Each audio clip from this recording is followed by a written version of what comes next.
Okay, so our theme today is how to see yourself as you really are. So there's several different ways we can approach this topic. Yeah, one way is through looking at our conventional identities and then going from there into, on the ultimate level, who are we really? And I gave a talk on that before I left to come here, and people really seem to enjoy that. So part of me is thinking to do the talk that way. Another way to do the talk is to coordinate this with the four establishments of mindfulness and the four distorted conceptions. Yeah, so that gets into, looking at the body, feelings, mind, and phenomena, and seeing if any of them are who we are. And since they are all components or parts of who we are, what are they? Okay, what really is our body? Yeah, what really are the feelings, happy, or pleasant, unpleasant, and neutral feelings? Yeah. What is the mind?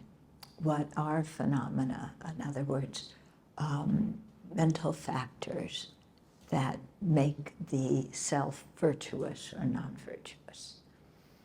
Okay? So we could approach the topic that way. Yeah. We could also approach it through going through the tenet systems and how each of them see the self. Yeah. So what the point is, this is a very big topic, okay? And so we just have one morning to do it, but hopefully it'll get you going in looking at, who you are and who you think you are, okay? Because from a Buddhist, mostly in society, we talk about finding out who you are, and especially when you're in those adolescent years, who am I? What's my role? Where do I fit in? And that's a really big thing psychologically for people of that age. And I think it happens again when the children leave the home and you become an empty nester. Then there's also another identity thing, because you used to be spending all your time being with the kids and taking care of the kids, and all of a sudden the little birds flew away and your nest is empty, and it's like, okay, who am I? What do I do now? Yeah, and that can also coincide approximately with the time when people retire from work. Yeah, I heard Singapore recently made the retirement age lower. Yeah, what? Higher. Oh, I thought they made it lower. So what is it now? 70. Oh, okay. Official is, I think at the moment it's 63, but they're raising it to 65. Okay, so 63, that's low. They're making it 65, yeah. Okay, but in Singapore you have compulsory retirement, don't you? At that age, no? Because I knew some people who were professors at NSU, and they were told that, they're 65, done.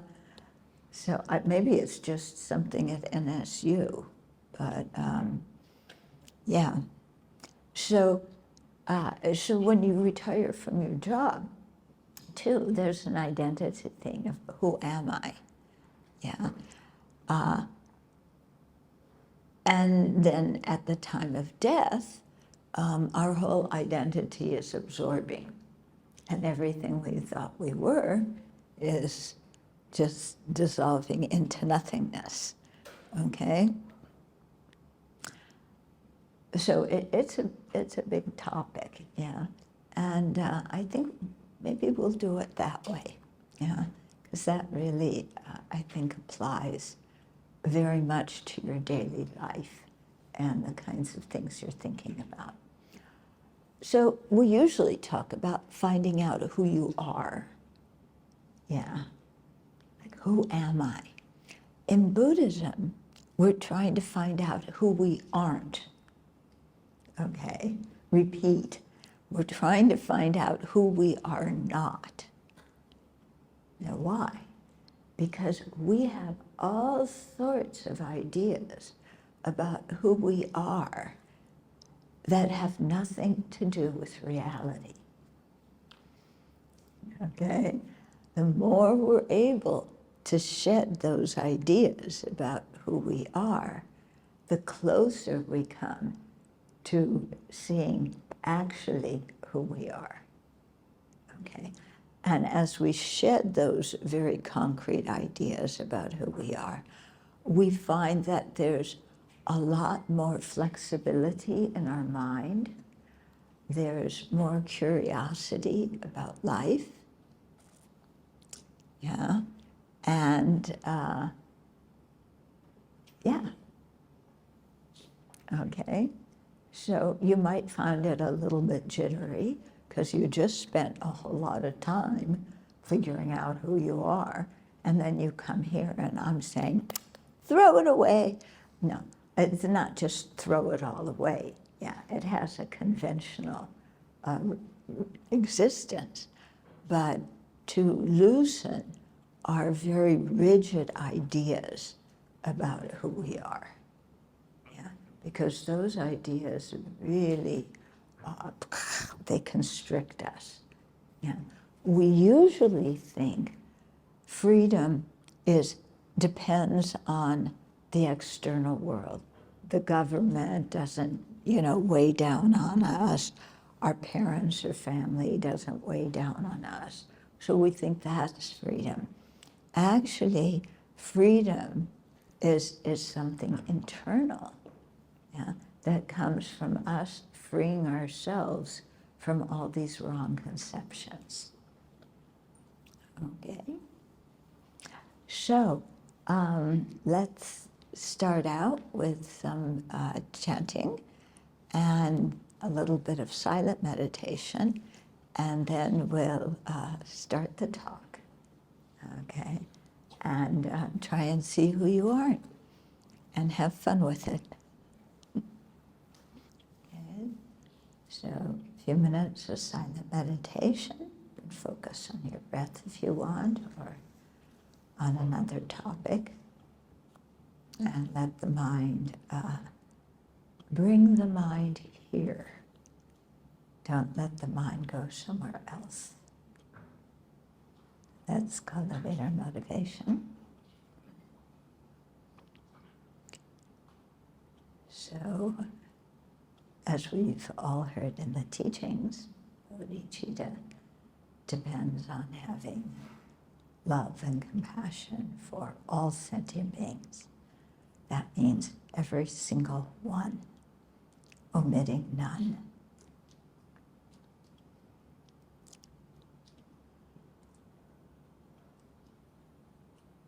So there's something very beautiful about that motivation, because it includes everybody.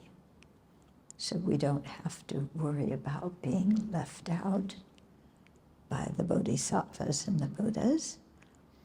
We know that we're included in their love and compassion. So similarly, we should include all other beings when we cultivate love and compassion, and not just leave it for the people that we care about, our friends and family.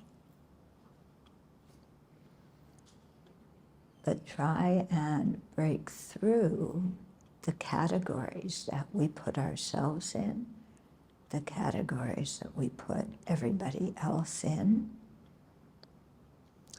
and really see that all of us just want happiness and not suffering. We're equal in that way. And all of us have a body and mind that are changing all the time, that we're quite attached to, that are actually quite foul in nature, and that are not who we actually are. But it's clinging to some of the attributes of our body and mind and creating a personal identity out of them that really separates us from other living beings.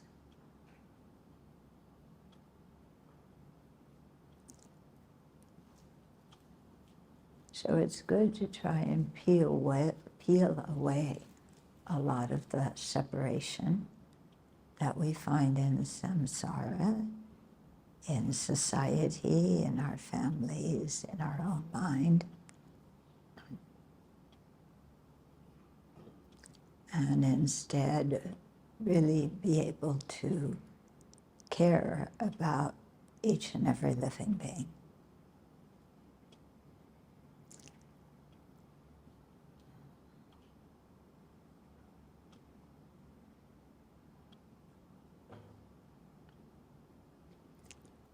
And then develop that care about each and every being, that love and compassion,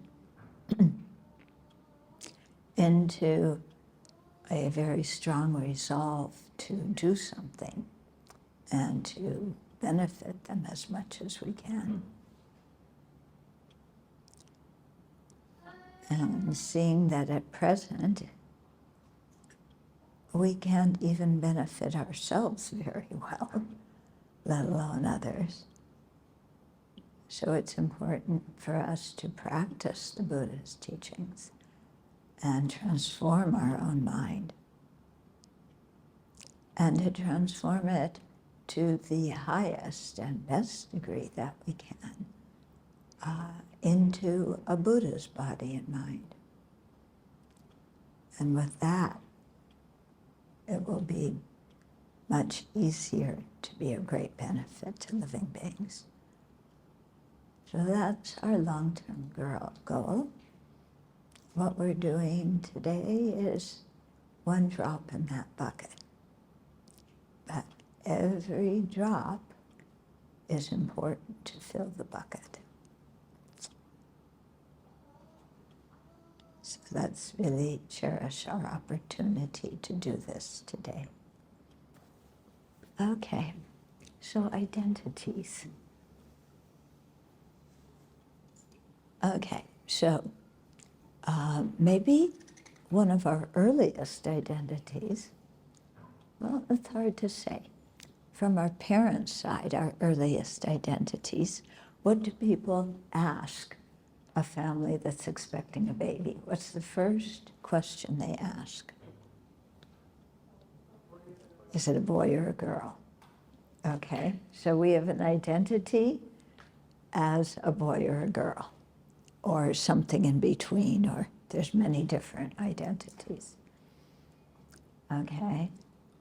We also have an identity based on our race, and our identity based on our ethnic group, an identity based on our religion, on our nationality, on our socioeconomic class, an identity based on our education level, an identity based on whether we're single or in a relationship, an identity based on our job and our career, an identity based on our health, an identity based on our age, Okay, we are full of identities, aren't we? Yeah. And in many ways now in the world, people are emphasizing the uniqueness of their identities a lot. Yeah. So we see, you know, I am Ukrainian, I am Russian, I am Palestinian, I am Jewish, you know. And we also conflate identities and mix them up. For example, nowadays when you read in the press about the conflict, people conflate Hamas and Palestinian. But not all Palestinians belong to Hamas or favor what Hamas is doing. Okay.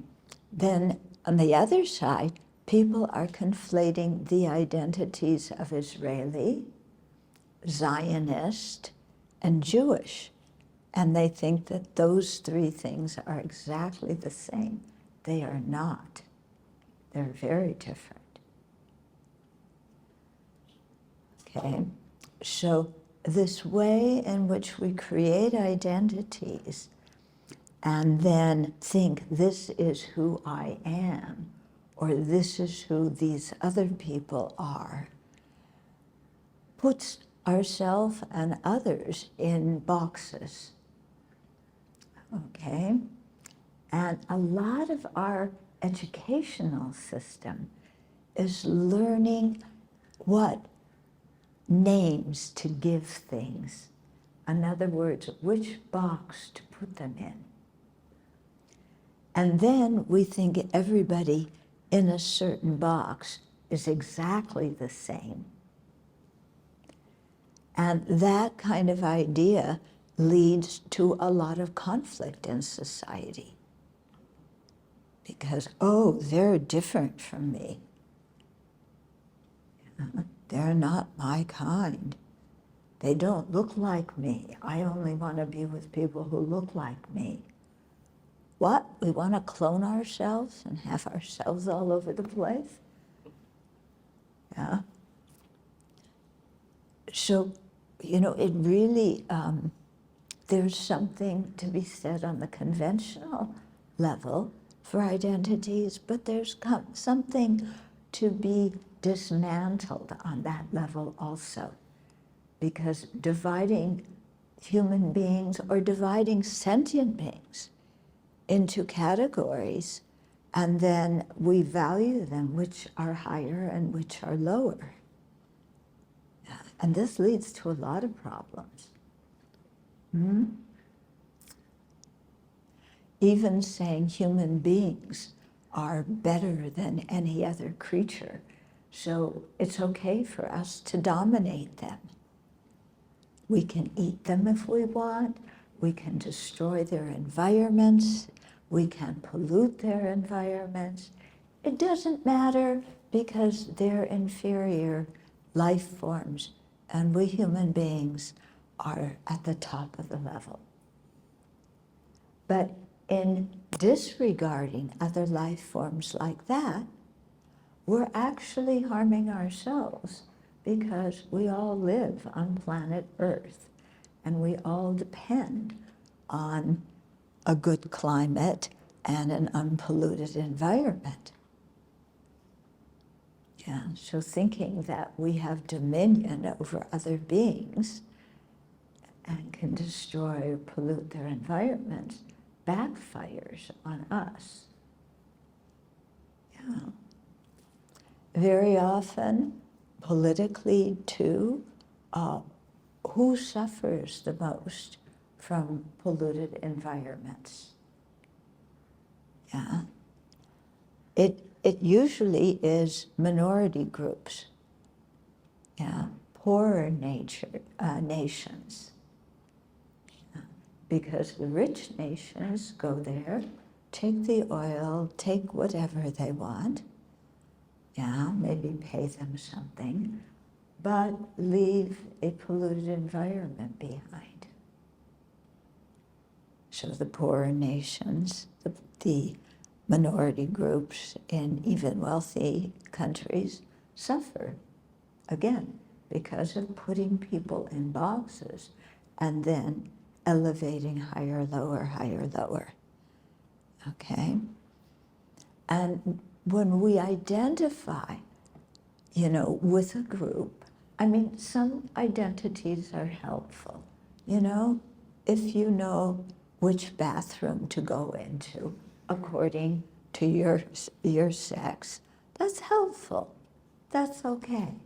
But we don't need to make those identities concrete and elevate, as usually happens in society, elevate men, subjugate women. Yeah, that doesn't create much equity at all. Yeah.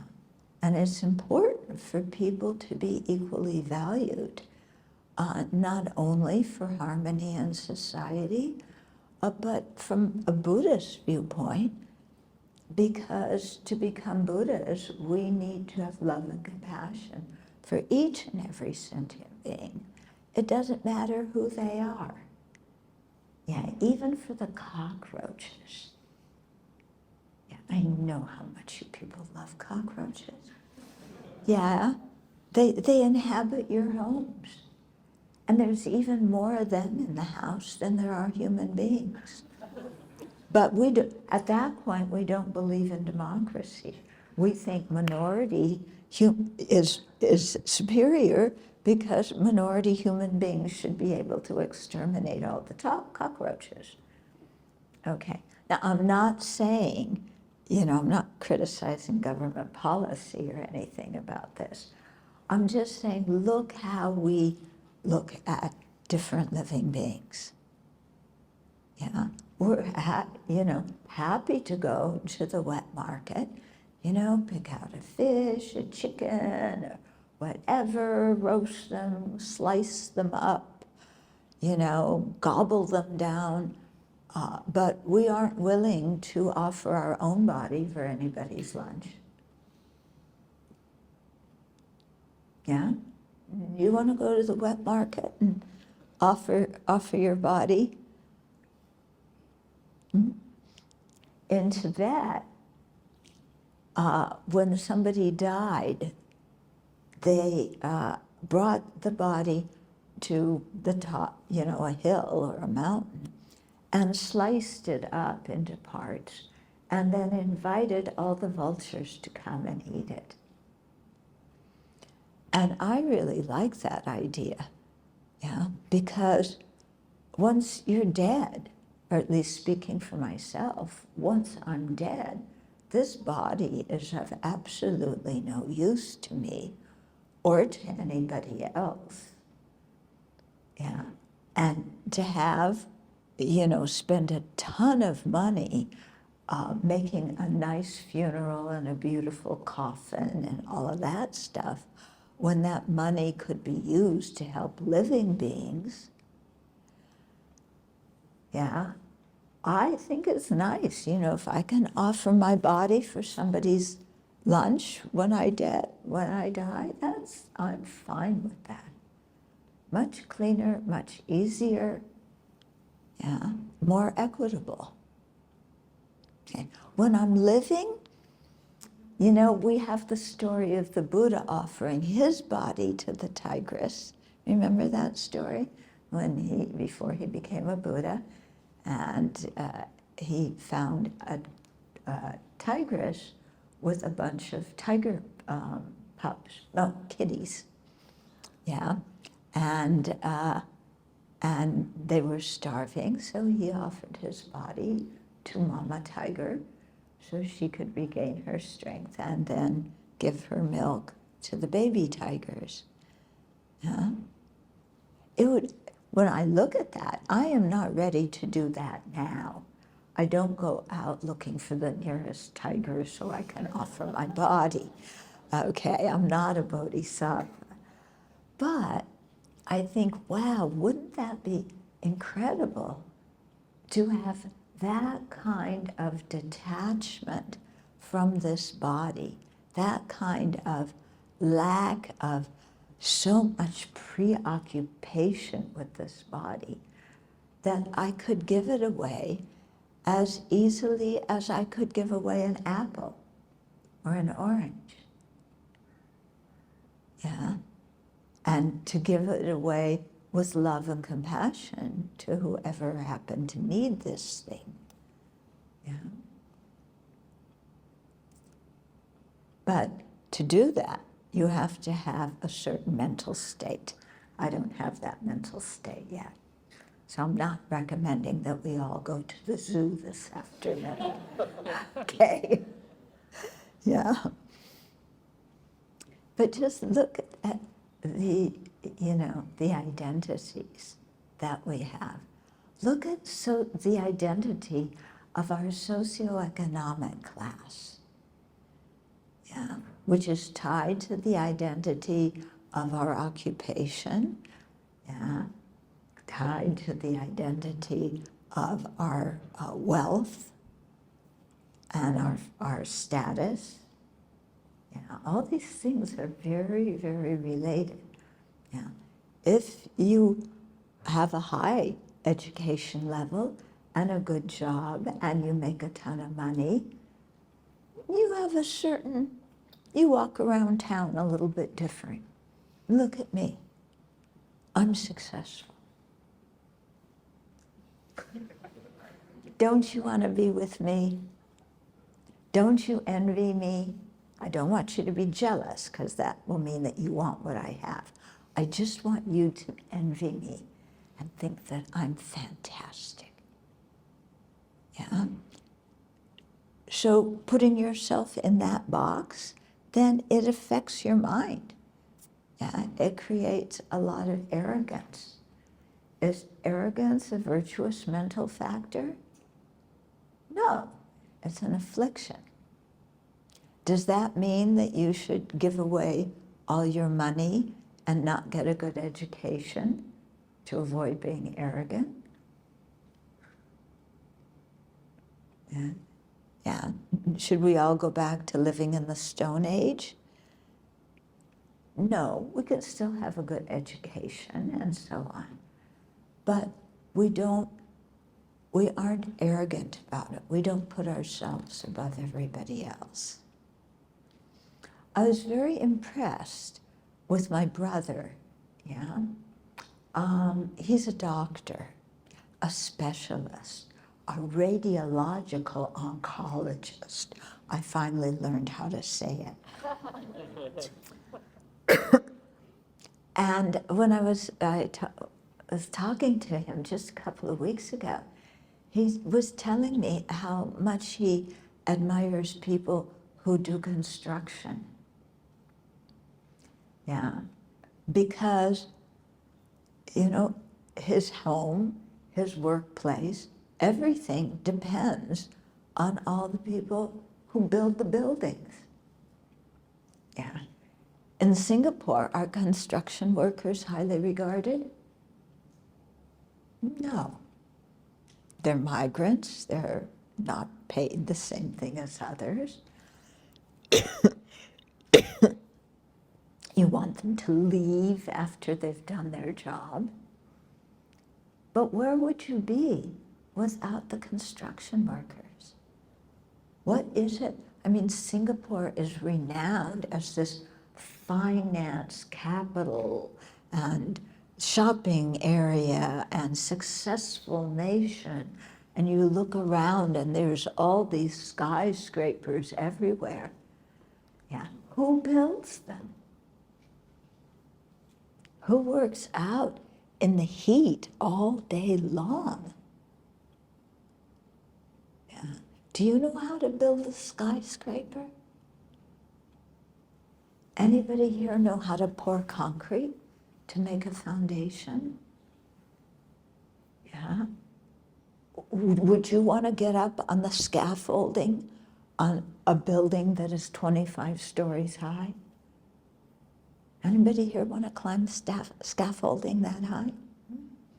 I don't see any volunteers. And yet you're happy to live in those buildings.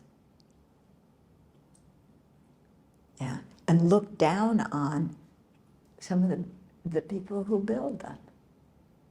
But actually, we should put our palms together to all the construction workers and say thank you very much. Because without you, I would be living in a grass hut. Yeah? So I was very pleased when I heard my brother, you know, who makes a ton of money, say that he really respects the construction workers. Yeah, I was really happy to hear them say that, because he was recognizing how they know how to do something that he has no idea how to do. I know my brother, yeah, give him a screwdriver, you know, all he would know is how to put it back in the drawer. Yeah, okay. He was not raised to be handy with things. He can run an X-ray machine and give you zaps if you have cancer.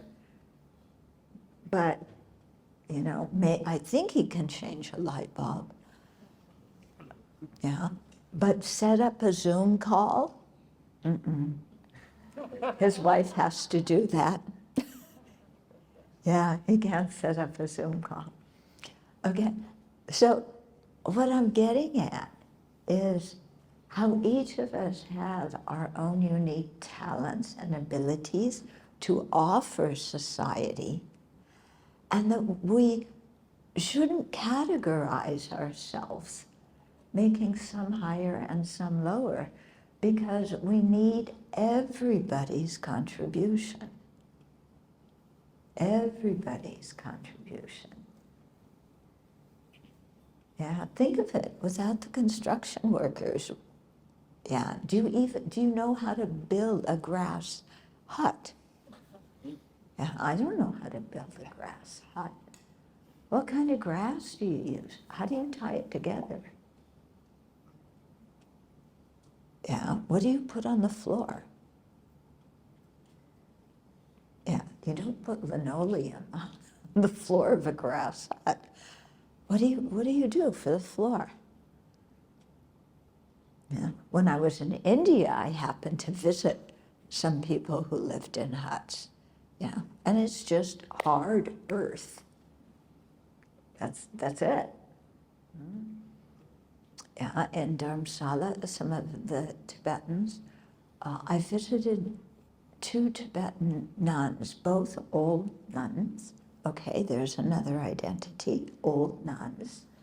Yeah, yeah, old in general. You are over the hill. You don't know anything.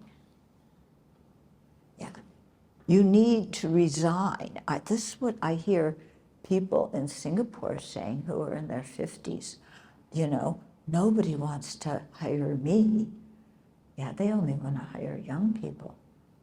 But older people have more experience and experience. The younger people may know the latest this and that, but the old people know how to problem solve because they have the experience.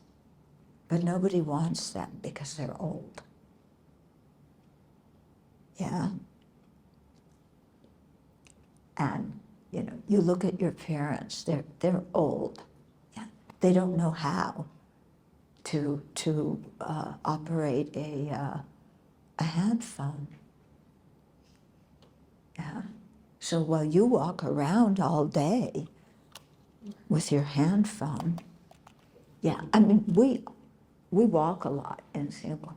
You sometimes almost collide with people because they aren't looking at where they're going. You know, you're walking along and they're like this and don't even look up to see if, you know, they might stomp on you. True, isn't it? Yeah. So, but the old people don't know how to do that. But boy, old people have a lot of experience. They've lived through what we have only read about in history books. And you get a much better understanding of history when you talk to somebody who lived through it. How many of you have ever asked your parents about your family history? Yeah? Most, yeah? A few of you have. Yeah. How many generations back? Because Singapore did not start out as a predominantly Chinese colony, or forget colony. You know, it wasn't originally inhabited by Chinese. Most of the Chinese are immigrants, yeah, from China, coming over at the end of the 19th century, during the 20th century. Have you ever asked your parents about why your ancestors came to Singapore, what they did and how they lived when they came here? Yeah, because Singapore did not have high rises then. So how did they live? What did they do? What was important to them? Yeah, there's so much to learn. Yeah. And many of them lived through the British occupation. What was it like to be colonized by the British? What was it like to have the World War II at your doorstep? Yeah, with the Japanese and the British and the Dutch and everybody else walking around here. Yeah, you don't know what that's like, but they lived through it. And it's fascinating. It's fascinating. And I find, you know, I don't know much about my family history because my grandparents were immigrants to the US. My parents were born in the US. My grandparents did not like to talk about the old country. Whenever I asked them about it, they said it was horrible, we don't want to talk about it. So I learned about it from watching documentaries and reading books and so on. But it would have been better had I been able to learn from my grandparents because they lived it. Yeah. Yeah. I do know that my great-grandmother came to the US with 4 young children. And her husband came over earlier and he was supposed to set things up, but she never heard from him again. So she came to the US, not knowing the language, with 4 young kids. Wow. What was that like? Yeah, how did she make it? You know, to me, that's astounding to think of somebody doing that. So it must have been pretty bad where they were, that crossing the ocean and doing this was an improvement. Okay, my parents lived through the Depression. It's interesting to hear about the Depression. How did people live then? And how did the society at that time influence our families? And how did what our families experienced influence how we were raised?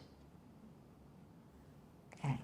And do we have to hang on to the identities that our parents and grandparents came over with? Yeah? Because I think, you know, you have quite different identities than your parents and grandparents, I guess. Yeah? You see the world differently?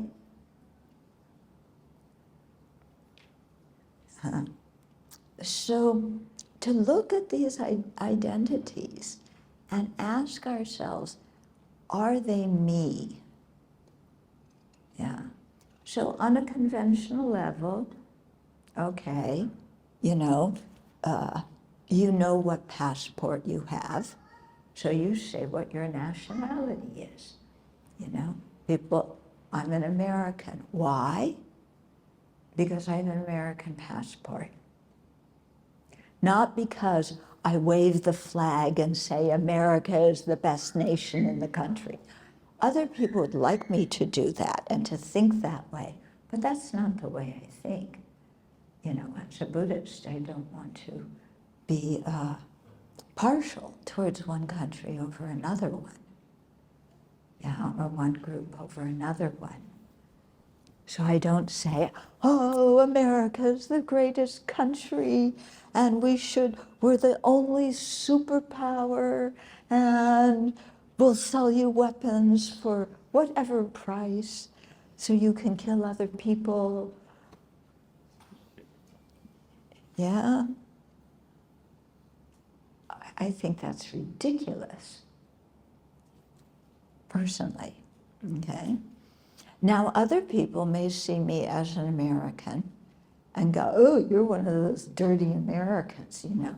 You think you're the best country in the world, and you suppress everybody and oppress everybody and steal all their stuff, and you hate Muslims, and you hate this one, and you hate that one, so we hate you back. Yeah? Yeah, because you know, I signed up because I'm traveling with the U.S. Embassy, so we get little bulletins. Yeah, be extra careful in this country and that country. Yeah, stay away from crowds. Don't go to demonstrations. Yeah, why? Because many people don't like Americans. Yeah, little old me? Really? You don't like me because I have that piece of paper? I mean, that's all a passport is a piece of paper. What's to like or not like about a person because of a piece of paper? Okay? So to look at what does it mean to us to be of a certain nationality?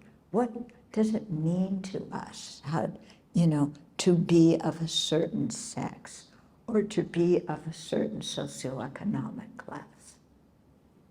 Yeah. How do we take all of that and construct an identity out of it? Yeah, when you meet new people, yeah, what's some of the first things you talk to them about? When you meet a new person, you don't know anything about them. What kind of questions do you ask them? I can't hear you. Where are you from? What do you do? What? Where are you from? Where are you from? Yeah. You know, some people are really offended when you ask that question. Other people feel very good when you ask that question. It's interesting, isn't it? And when they tell us where they're from, do we put them in a box according to what we know about that country? You bet we do. Is that fair to put them in a box based on what we know about their country? Yeah. Do Singaporeans know a lot about other countries? Some people are saying yes, some people going no.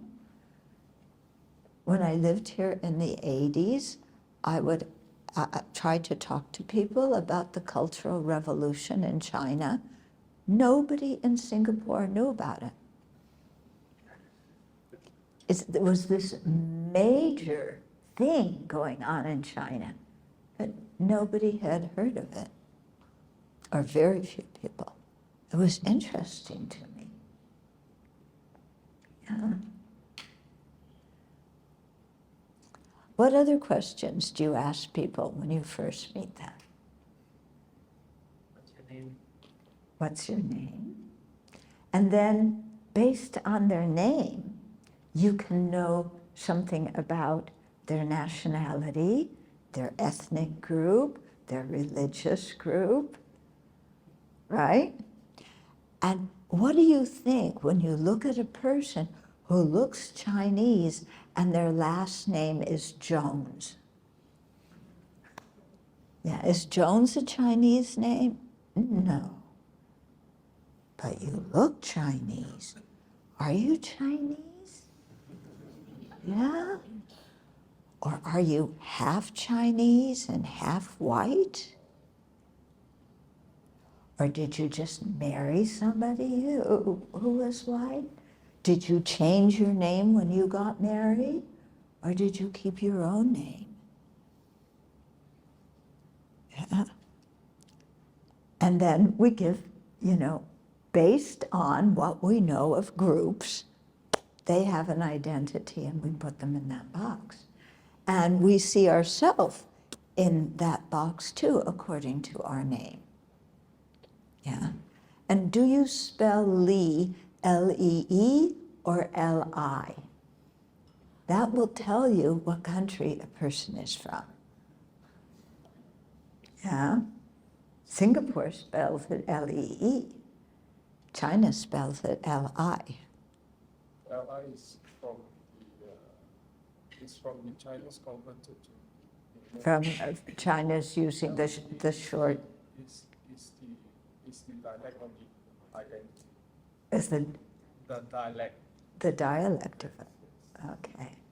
It's form of your surname is actually turned out this L. It's both of the same, but just Yeah. the spelling is different. Yeah, the spelling is different. Why? It's interesting. And in Singapore, according to what dialect you speak, then you put people in boxes.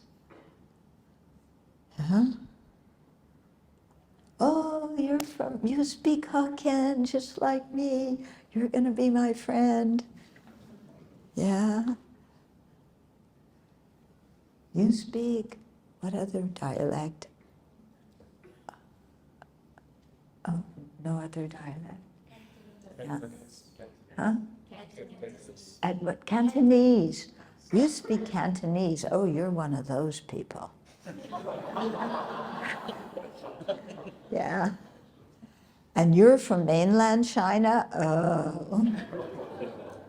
Yeah, you all drive fast and almost make car crashes, huh? Yeah, so interesting, isn't it? And we create an identity, we put other people in identities. Are we any of those identities? Okay?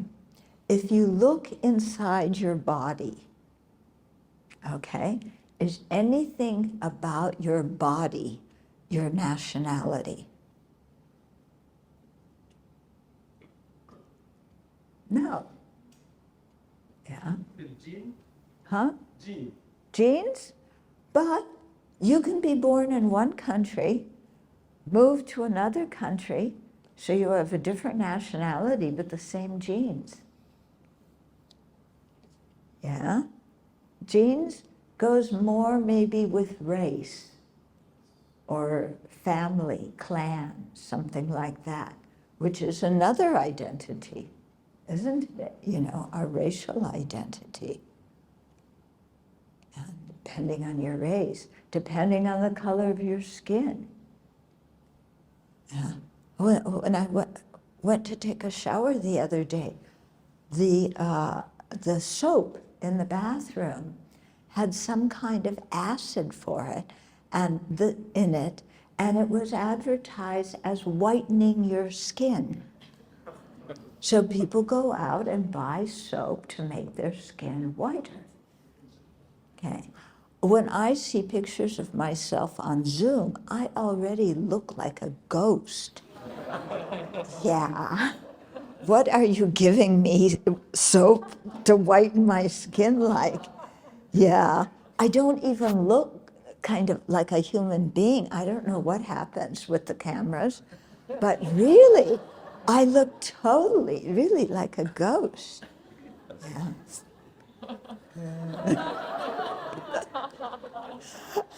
Yeah. So, you know, which race am I? Oh, I could go to 23andMe. Yeah. And, you know, have you ever done that and find out your racial background? Yeah, some people have. In the States, a lot of people are doing it. And they're shocked when they find out. White people find out they have African American blood in them. African Americans find out they have white blood or Chinese blood. Oh, you have our blood? No, it's got to be our blood. We're not sharing it with you. You know, human beings mate, and your genes change. Yeah? There's no country in the world, I think, that has a population where genetically everybody comes from the same race. Yeah? Every country has mixed populations. Why? Because people migrate from one place to another. Your ancestors migrated from China, or from India, or from Malaysia. Yeah, my ancestors migrated from Eastern Europe. Yeah, but they carry their genes. The genes are the same. But are you like the people from where your ancestors came from? Maybe genetically, but do you think like them? Yeah. My family's from Eastern Europe. Two of my grandfathers were from Belarus. Do I think like somebody in Belarus? I don't think so. Remember? Yeah, I have been there. Okay, so just to look at how we always say, I am, fill in the blank. And then we feel secure because we know who we are. Some of our identities are, we put ourselves in prison with, okay? For example, an identity of, I didn't have tertiary education. You hold on to that identity. Yeah. Oh, people who have tertiary education are better. I didn't have it. What's wrong with me? Was I stupid? No. When you were 6 years old, you had a cold on the day they did the tests. And then they tracked you ever since then, not giving you another chance. Yeah. Sometimes, you know, I see with people coming into the monasteries, sometimes people with tertiary education, they can understand certain things about the Dharma better, but sometimes, boy, they have a lot of problems. And it's people without that kind of education who have more flexible minds, more relaxed minds. So it's interesting, you know, how much do we feel about our self-worth based on our education level? Yeah. All my friends, their families have more money than my family has. Yeah, they're superior, they're more fortunate, I'm jealous. Yeah, I didn't grow up with so much wealth. Yeah, how come the world's unfair? I want a revolution. You know, people get to that kind of thing. But, you know, are we our bank account? Yeah. Do you shape your identity according to your bank account? Do you shape your identity according to your career and your experience in your career. Yeah. Are you proud of being employed? You know, I was employed a little bit when I was a teenager, a little bit in my early 20s, and I haven't been employed since then.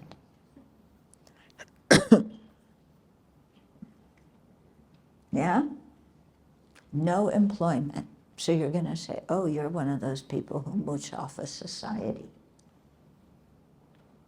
Yeah? Do you think I'm a mooch?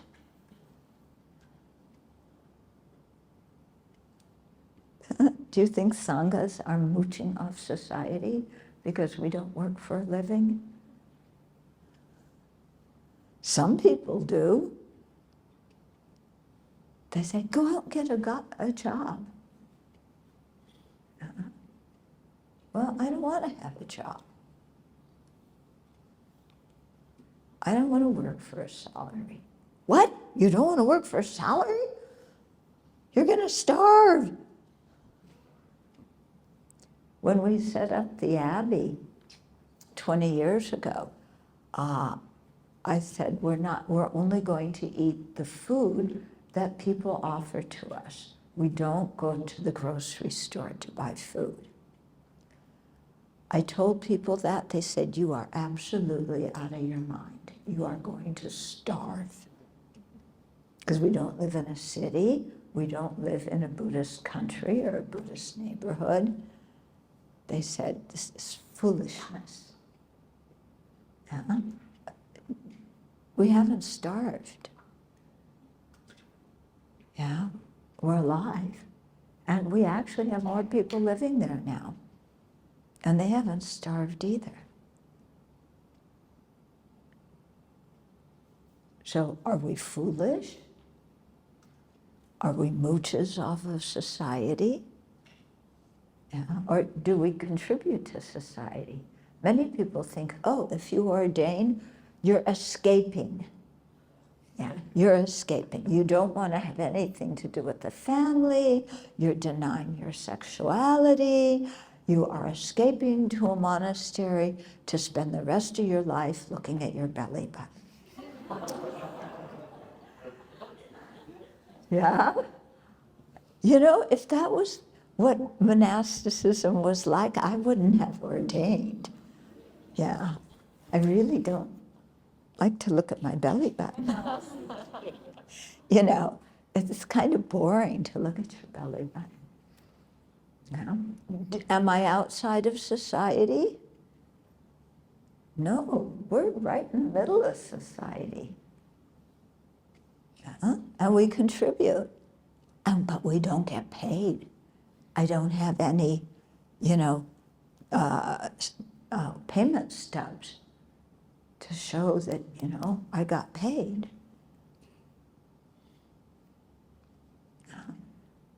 So does that make me better? Does that make me worse?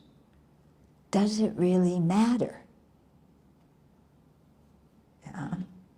Does it really matter how much somebody makes or what occupation they have or if they're employed or unemployed? Yeah. Okay, and so especially for our own identities, you know, sometimes according to employment, education, or whatever, we may get puffed up. Sometimes we may just have an identity of I'm not worth much. Yeah, I don't have some big fancy job in a corner office and lots of diplomas on the wall. You know, I'm not worth much. And then you don't try because you think that you can't do it and you think that you're unworthy. That's totally wrong. Totally wrong. All of us contribute to society. We need everybody's contribution. Yeah? And everybody has different kinds of intelligence. Yeah? Like I told you, my brother, you know, He might be able to operate it, you know, an X-ray kind of gadget, you know, and zap people with that. But change a tire on a car? No. Yeah? We need everybody's contribution, so we shouldn't put ourselves down and think that we're not a valuable member of society. Lots of times, yeah, historically, people look down on women because they don't have a career. They don't earn money. They just stay at home all day. Yeah, they just stay at home all day with the children, do nothing. I would like some of the men to try and be a housewife and be with the children all day and cook and clean and shop.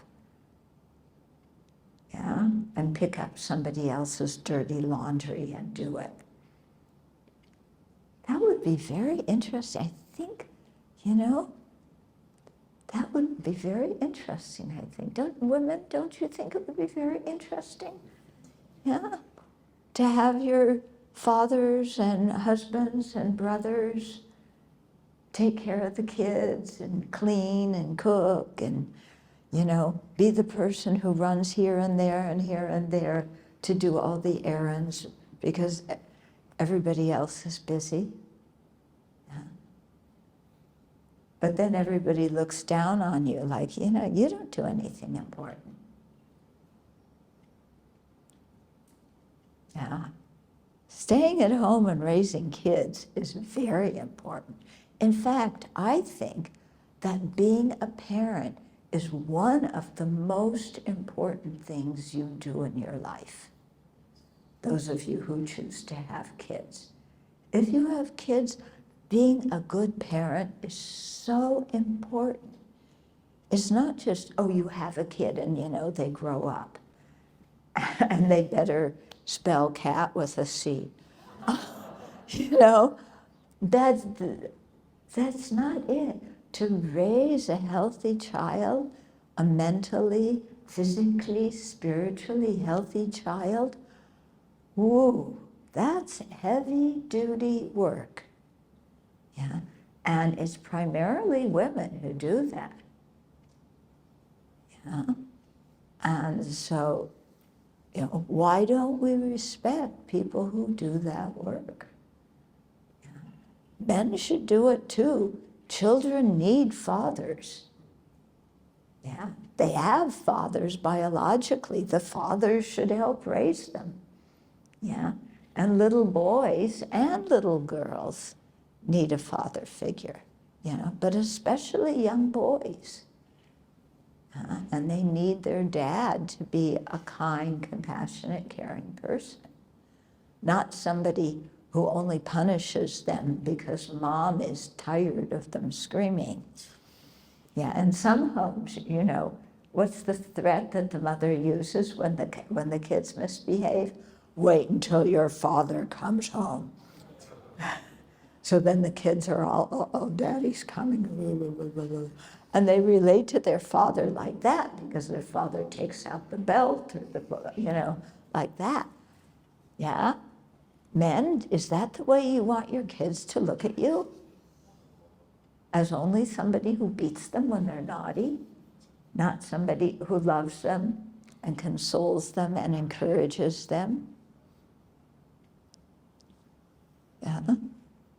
These things are important. Yeah.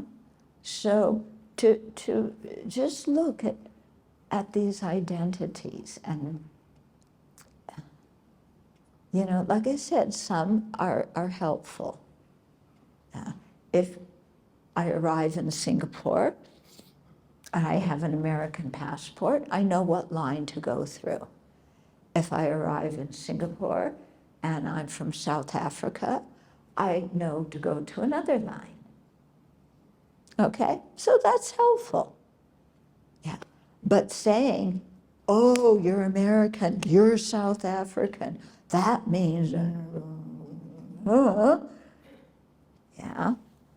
that's rather unfair, I think. And to think, you know, I'm from America, or I'm from South Africa. Let's not talk about apartheid. Let's talk about how we healed from apartheid. Our country did very good on that. Okay.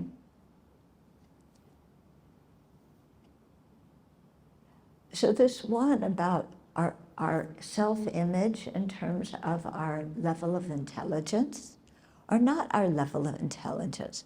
That's not really good to say, I correct myself, because different people are intelligent about different things. Yeah.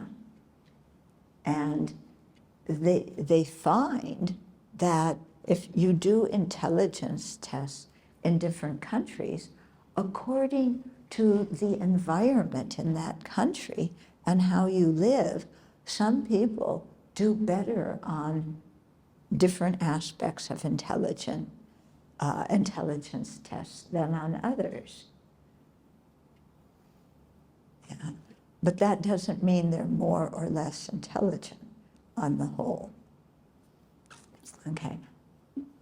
So people are different, and that's good. Yeah, it's really good. If we were all the same, it would be so boring. Yeah. And one thing I really love about Singapore is when I walk near MRT stations, there's so many different kinds of people walking there. And the same when I re-enter America and I go through the immigration lines. There's so many different kinds of people in the immigration lines. And I really like that. Yeah. That's something I feel proud about in my country. You know, the amount of weapons we have, I do not feel proud about. Yeah, I don't want to identify as an American on that line. Yeah? Okay. But also, you know, to have confidence in ourselves, in our ability to do things, our ability to learn, our ability to, what they say, think outside the box. And this is very important, to not be too concrete about our identity, and to see that our identity can change like that. Yeah? When the stock market goes down, people who were upper class, who were, look at my BMW here, all of a sudden have to sell their BMWs. Yeah. Because their wealth has gone down. Your identity changes like that. What's the use of being so attached to it? You are not that person. Yeah. There's nothing in your body that is rich. There's nothing in your body that is a high or low socioeconomic class. There's nothing in your body that makes you a certain nationality, because you could easily move to another country and you change nationalities. People even change sexes now. Yeah? So are we really any of those things? Yeah. What would happen if we started to let go of some of those identities? Yeah. What would it be like to shed the identity of I'm a slow learner, or to shed the identity of I'm ugly, or to shed the identity of I come from a high-class family. Because none of those things are who we are. So what would it be like to not have that identity and to shed it? Yeah. Do you think that would make you more open and accepting and respectful of people who are different? I think it would. Yeah. I think it's very nice in Singapore that the government has national holidays for all of the main religions. Yeah, that's very good. Yeah, because like now I'm seeing all these banners, you know, wishing everybody a happy Deepavali. Yeah, well, I don't know how many of you celebrate Deepavali, but we know it's there, and we know something about it, and we know that a certain segment of the population is really happy because that's their holiday. And I like seeing that one place where we walk, on the banner wishing everybody a happy Deepavali, there's not somebody who's Hindu, there's somebody who's Muslim wishing everybody a happy Deepavali. I thought that was really cool. Yeah? Shouldn't we wish people of other religions and other nationalities happiness on their holidays? So I think that's really nice how the Singapore government has done that. You know? And how the government has really tried to, you know, lift up the people who are very poor and bring about much more social equality. Yeah, I don't see beggars in the street here. In my country, I see. Yeah, but I don't see them here because you've done something to lift everybody up. And that's important. It creates harmony in a society. Yeah, because everybody has to loosen their identity. In a society when some people say, I work harder than they do, I deserve more money, I am better than them. Does that create peace and harmony? Does it? Yeah. How do you feel when you live around people who make more money than you do or have higher prestige than you do? Yeah, you might envy them. But do you feel comfortable?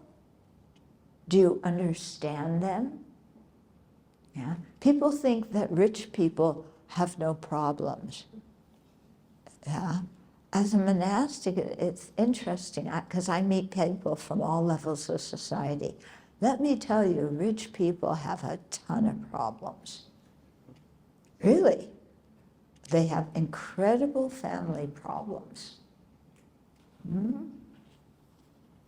Sometimes because the parents have been so busy making a lot of money, they haven't had time to pay attention to their kids. So the kids don't feel loved and the kids act down. Yeah. But, you know, when society as a whole wants to bring everybody up to at least some kind of equal standard, then everybody benefits. And everybody thinks more kindly of others. I've been to Israel several times to teach, and one time I went to visit one Sufi family. Yeah. And oh, it was so lovely. We had such a good time together talking about our different religious practices and everything like that. And he told me,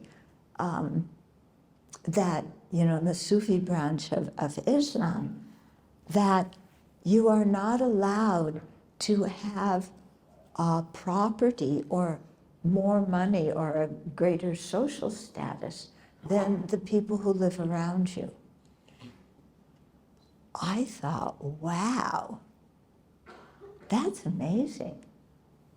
Yeah, to live in a society where people are not allowed to have more money and, you know, poof, like this with their money and be arrogant about it. They aren't allowed to do that. They have to, if you have extra money, you have to share it.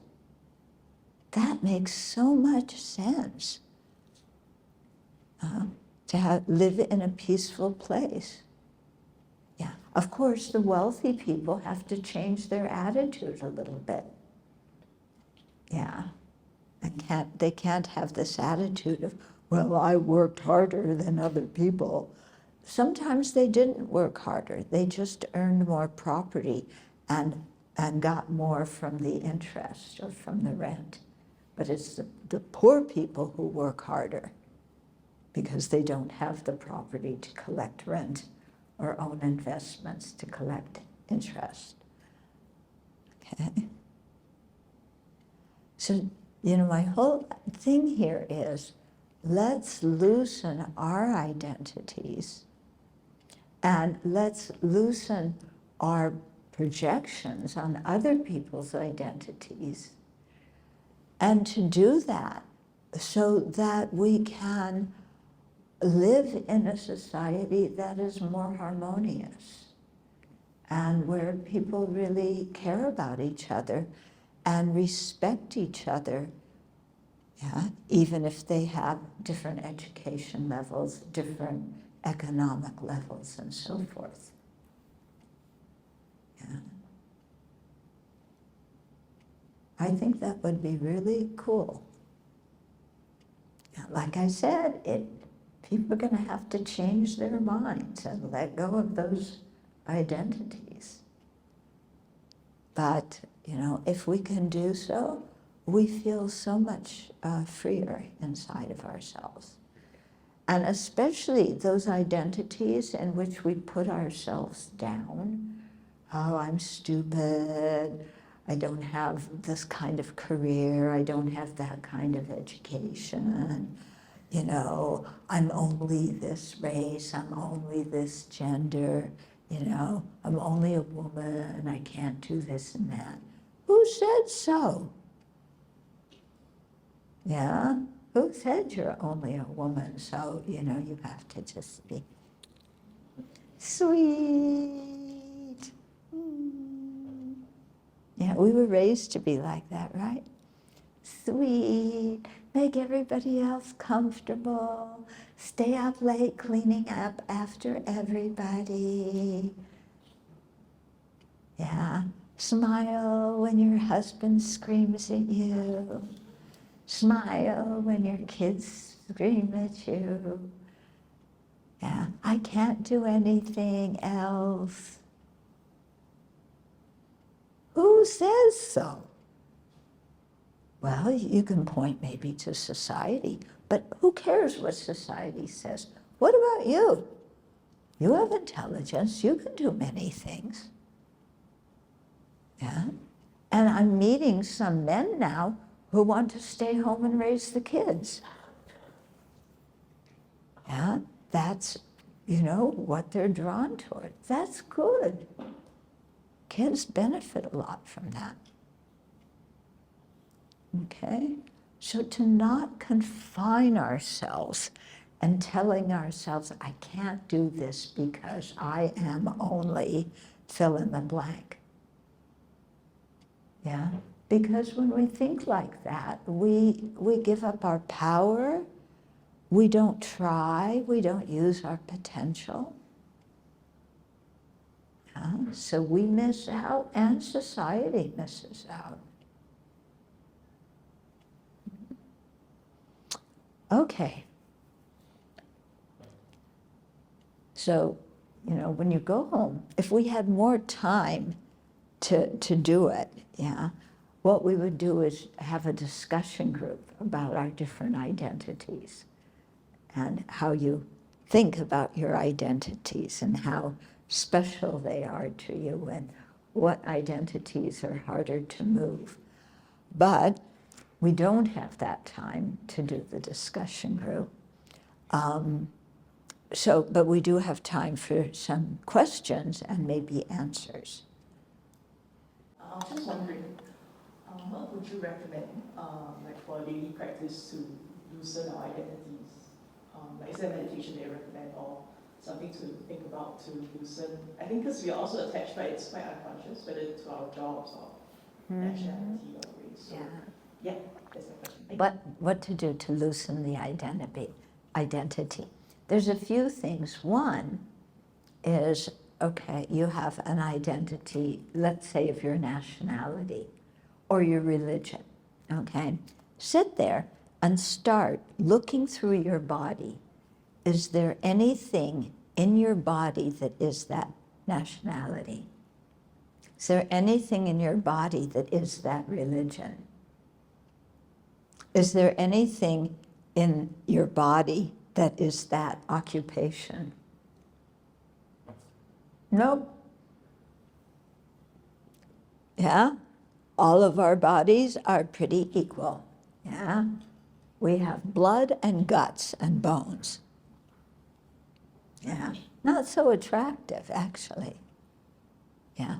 You plaster some skin over it, but that makes it look better. But, you know, is there anything in our body that is those identities? Okay. How about in your mind? Is anything about your mind your nationality, your race, your socioeconomic class? Yeah? Can you find any of those identities in your mind? Is it your eye consciousness? Oh, I have a Chinese eye consciousness. Yeah? Yeah, white people have a different eye consciousness. Huh? Who taught you that? That's ridiculous. We're human beings. Okay? Our eye consciousnesses are all the same. Okay. So look in your mind. Are you any of those identities? Can you find it? Can you draw a circle around your identity? You say, I am old, or I am young. I am young, and with it, I'm one of the hip generation. Well, just wait 10 years, you know. Everybody is getting older and uglier. Yeah, so if you pride yourself on your looks, you're not going to have them for very long. Okay? Is anything in your mind about your age? Yeah? There's nothing really in our mind that is our age. Okay, the body, maybe you can tag a number onto it, but then some people don't look their age and some people don't act their age. Yeah? So which age are you? The one that you act or the one that you look like? Or the one that they calculate according to your birth certificate? Okay? Yeah, so that's one way to do it. Yeah? Someone has been saying very angry things at me and getting other people riled up to say angry things at me, and I have been quite good about not responding, which I think is a good first step. I still feel angry inside, and I don't know what to do with not responding or trying to listen empathically or trying to correct them, and now there's all these untruths out there. How do I take a balanced approach to responding or not responding to this? Okay. If what they're angry about is actions that you did, then one way is check up. And did you do those actions? Yeah. And if you did those actions, did you do them with a harmful motivation or a good motivation? If you had a good motivation, yeah, but people are misunderstanding it, no reason to get angry. Yeah, because you know in your own heart what you did was okay. If you look inside and you discovered that your motivation was actually very egotistical, then, you know, okay, that person spoke the truth. I was egotistical. And their saying that to me is actually helping me because it's pointing out a fault that I have. So now I know how I need to work on that aspect of it. So no use to be angry because in a way, you know, if you look at it, the people who criticize us are helping us by pointing out what we need to work on. And we're always saying, I want to improve. Of course, it would be so nice if they told us our faults in a nice, sweet voice and made a sandwich out of it. In other words, some praise, then the criticism, then some more praise. Okay, it'd be so nice if they did that. But they're not doing that. They're using horrible language and a certain tone of voice. I don't have to listen to their horrible language and tone of voice. I have to see, is what they're saying, is it accurate? If it's accurate and it's a fault on my side, why am I pretending I don't have it? They see it, I should see it too, and I should do something about it. Okay. And I always use the example here of I have a big nose. And if people say, oh, Chodron, you have such a big nose. You know, it's not so nice to have a big nose. You don't look as attractive. People, you know, categorize you in a certain ethnic group if you have a big nose. What am I going to say? Oh, I don't have a big nose. You know, I have a nose. Everybody sees it. Okay? It doesn't mean I'm a bad person. Yeah? Now, I could have a nose job if I wanted to. I don't really want to go through surgery on my nose. I'm happy with it the way it is. Some people have a nose job and they come out with a very nice looking nose. You know, my brother did. But I'm the older sister, yeah. Yeah, so my younger sister didn't have a nose job. She didn't need one. But, you know, so what? If I have a good motivation, it doesn't matter what those people say. If what they say is not true, then, again, why be angry at it? What they say is not true. Yeah? Somebody says, you can't do anything right, you're such a jerk. Okay, you check. Yeah? I can't do anything right. Is that true? No. Okay, I'm a jerk. What is a jerk? Where do you find a jerk? Is my body a jerk? There's no sign here that says jerk. Yeah. Is my mind a jerk? What is a jerk? People call me a name. What do they mean? Yeah. What is your definition of jerk? We know that it's an insult, but if you ask somebody, what is the definition of jerk? Yeah. Anybody here tell me what the definition of jerk is? Yes? Someone who did something I don't like. Somebody who did something I don't like. Oh, yes, that's our usual definition of jerk, isn't it? Yeah? Does that mean that person is bad? Does it mean they're dumb? Does it mean they're incompetent? No. It means I set a standard and I judge people unfairly according to how they meet the standard that I set, that I didn't even tell them that I had set for them. but I expect them to keep that standard even though I didn't tell them what it was. Okay? So why be angry? Yeah?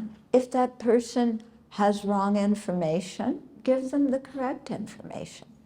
If you give them the correct information in the same tone of voice and the same body language as they call you the jerk, that's not going to work.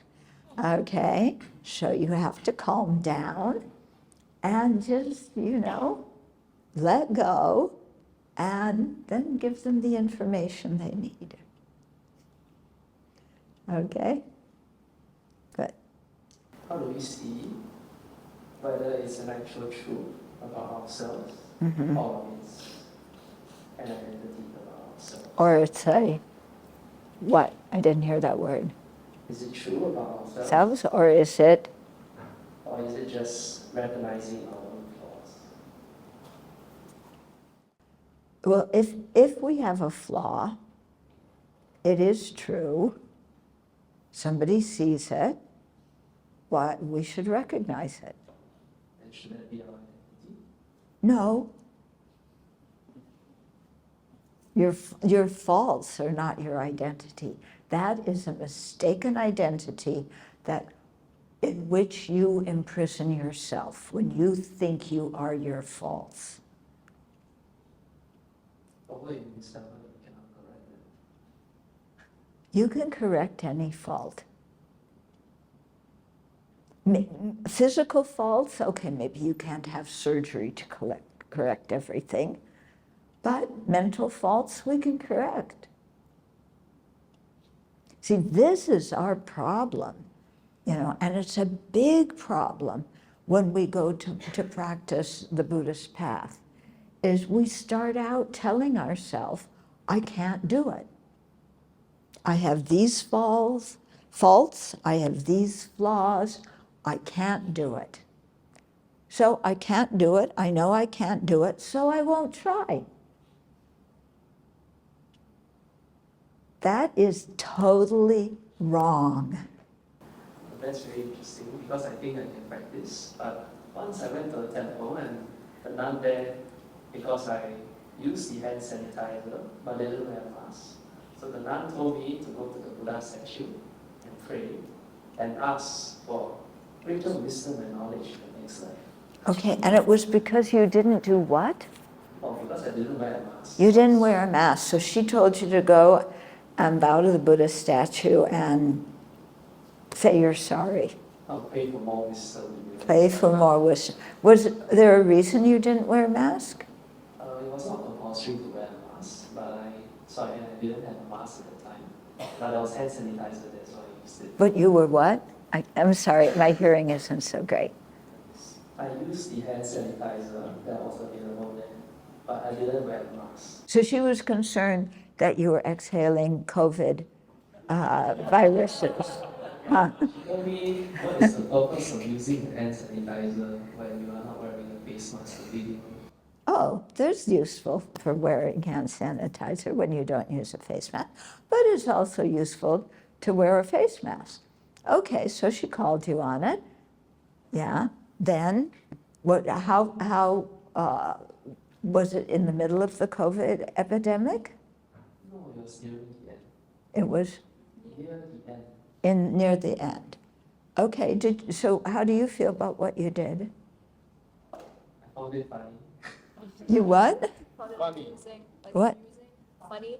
Yeah, it's funny. Okay. So, yeah, she thought that, you should wear a mask. It was probably, her idea probably was, oh, it's kinder for other people to protect them in case you're carrying COVID. Okay? So, did you have that fear of spreading COVID to others? No, because I knew I didn't have COVID. Yeah. Okay, so she had a different idea. Does that mean that you're wrong? No, Okay. Does that mean that you no longer respect her because of one thing she said? no, that did affect my impression of her, yes. It's interesting. Based on one interaction with somebody, we put them in a category, and that's all they are. Yeah, so next time you see her, you're not going to go listen to teachings. Everything she says is going to be wrong.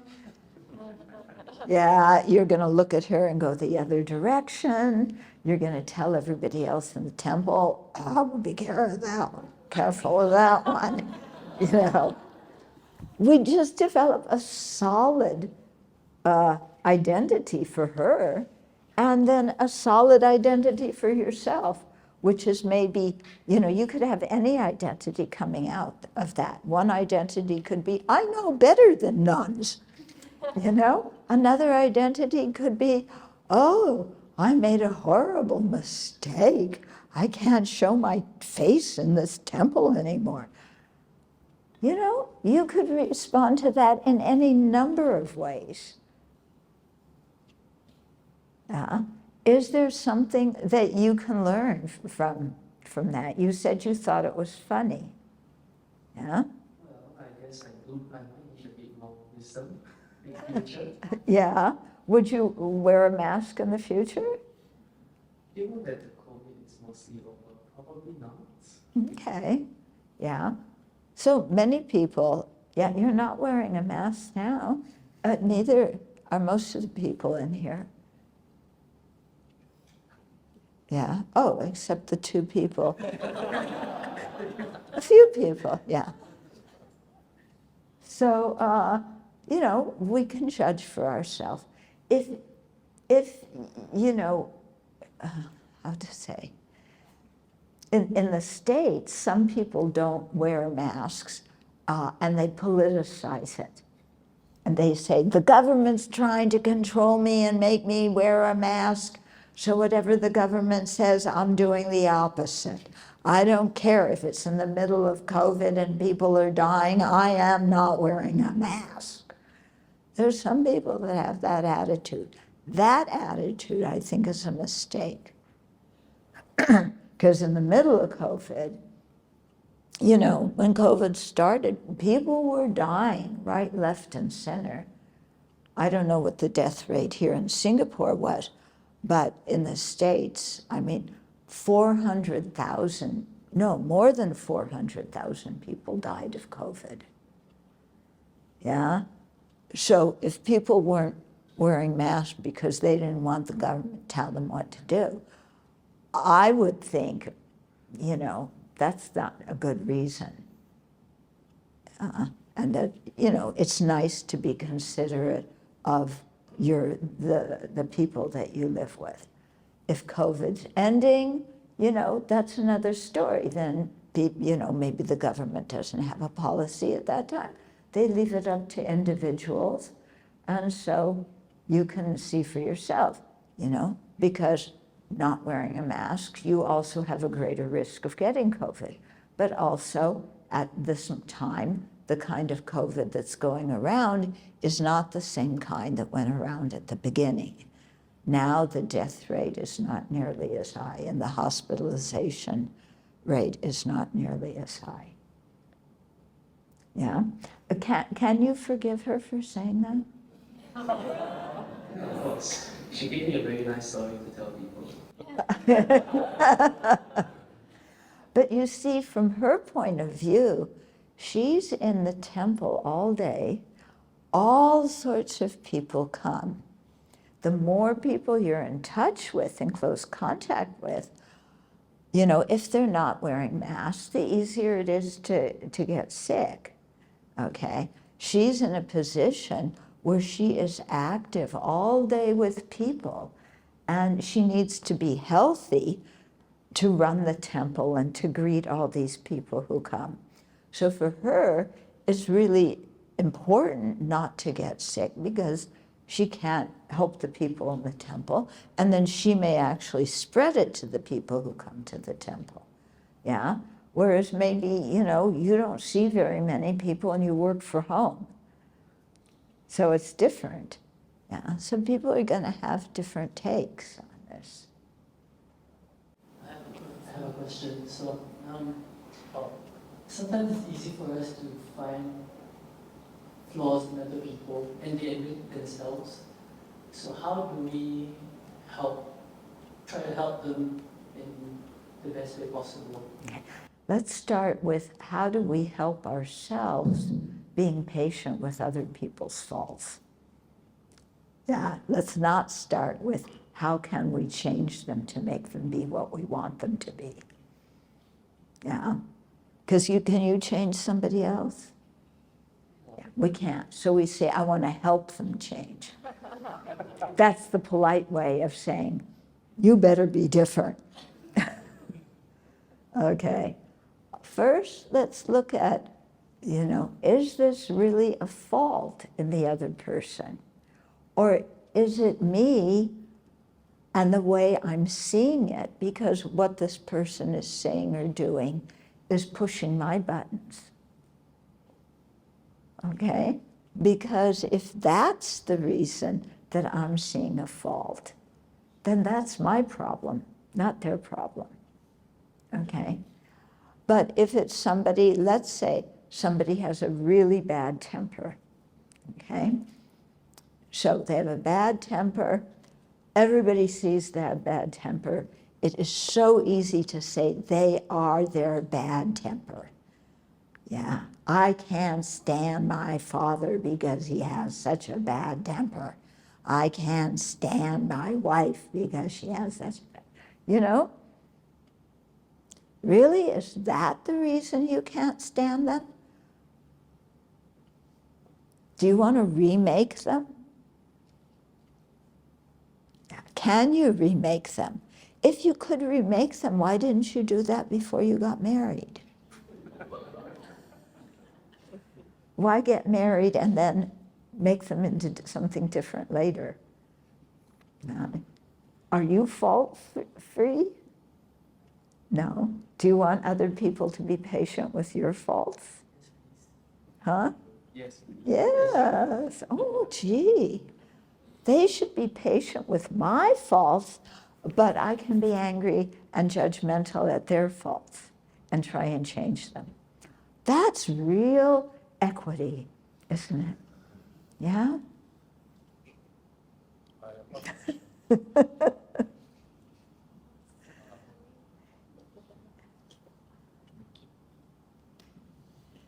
Okay, now I want to know, why are the men asking all the questions? Yeah? How about the women? I'm sure the women have questions. So may I ask a question? I guess so. Thank you, Venerable. My question to you is, so what do you identify as? Is it like your own words, old Buddhist nun? Yeah. So I think the context is.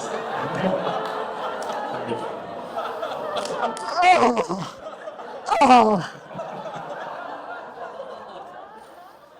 Old Buddhist, he thinks I'm an old Buddhist. I'm bent over with a cane. And all I do is say, Namo Amitovo, Namo Amitovo, Namo Amitovo. I'm worthless because all I do is Namo Amitovo. Yeah. What is your idea of an old Buddhist nun? I guess, like, as you told us, we learn about who we are by letting go of who we are not. On the flip side, if we choose an identity by choice, it can help us shape our beliefs and actions. Let's say you choose to identify as a Buddhist, you practice as such. As you choose to identify yourself as healthy, you would eat as such. If you choose to identify your best in a certain field, you would strive to be as such. So, what are your thoughts about it? Okay. So if I were an old Buddhist nun, according to your image of an old Buddhist nun, I was asking you. You were asking. Oh. I know. You think I'm going to fall for that excuse. If I were that kind of old Buddhist nun, according to what you think one is, I would not be here. I am 73, and I feel like I've aged. I am now 33.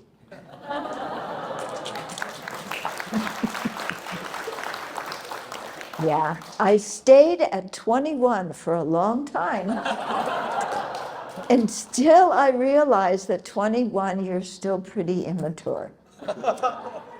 So I'm now 33.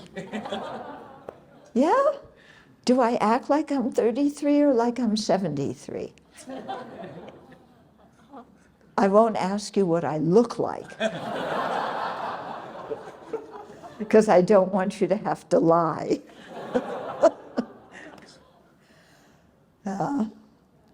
Okay, so if I am an old Buddhist nun, does that mean I only talk to old Buddhist nuns? Does that mean I only care about old Buddhist nuns? Does that mean I only organize groups of old Buddhist nuns? No. I think it's really good to do things with mixed ages. Now, yes, sometimes young people, they want to have young Buddhist organizations.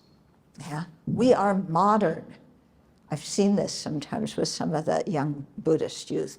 We're modern. We don't believe in those myths, like that the Buddha was born from his mother's side. Buddhism is just full of myths.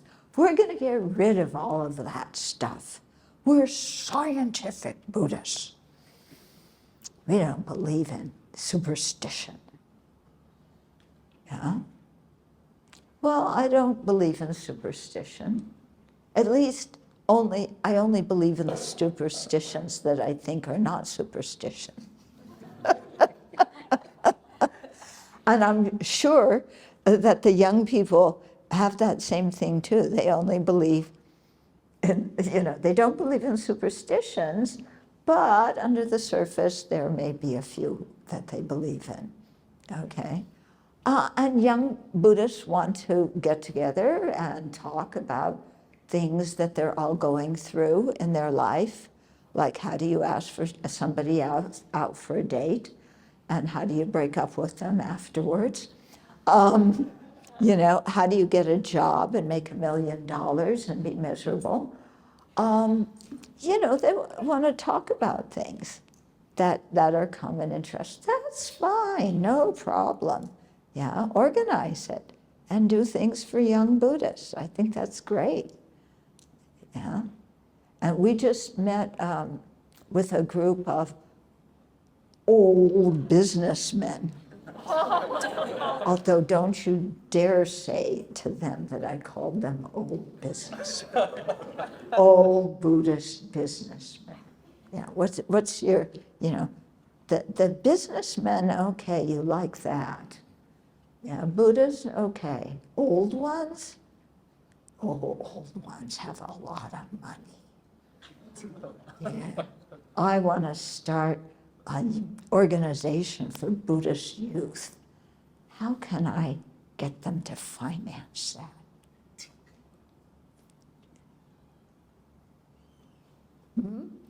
Okay. They want to help young Buddhists. They don't quite understand how to, yeah. But these people that I met with anyway, they do. They want to help the young people learn the Dharma. And they want to help there be more translations. And they don't actually know what a podcast is, but they want more Buddhist podcasts. Yeah. What I thought was really interesting talking to them is they wanted to know what were those letters they used that, for the return you get on it. Oh, the KPI. Yeah, the KPI. They said, what's the KPI? And what does that stand for? Yeah, key performance indicator. Key performance indicator. In other words, what are we going to get out of helping these Buddhist youths? How many of them are going to become Buddhists? Are they going to donate to the temple, or are we going to have to finance the temple ad infinitum for them? Yeah? Are they going to appreciate the Dharma? Or are they going to just think that things that we like about it are just superstition and get rid of it? That's part of their KPI. Okay? When they said that to us, one of them said, "What's the KPI?" I said, after they told me what it was, I said, "Who cares? Are you doing this for a KPI, or are you doing this to benefit people?" Okay, so I don't know if I answered your question or not. Did I? No? Okay, ask it again. Break it up into two parts. It's like, for yourself, what do you identify as? And then the other part is, can we then choose identities that better align with what we want? Rather than just, I guess the Buddhist practice is just letting go of everything. Yeah, but you're saying, if I identify as a business person, is that good because then I will become a good business person? Is that kind of part of your question? Yeah, or whichever identity you choose that you would like to live out. Like if you choose to be identified as a Buddhist, you will practice.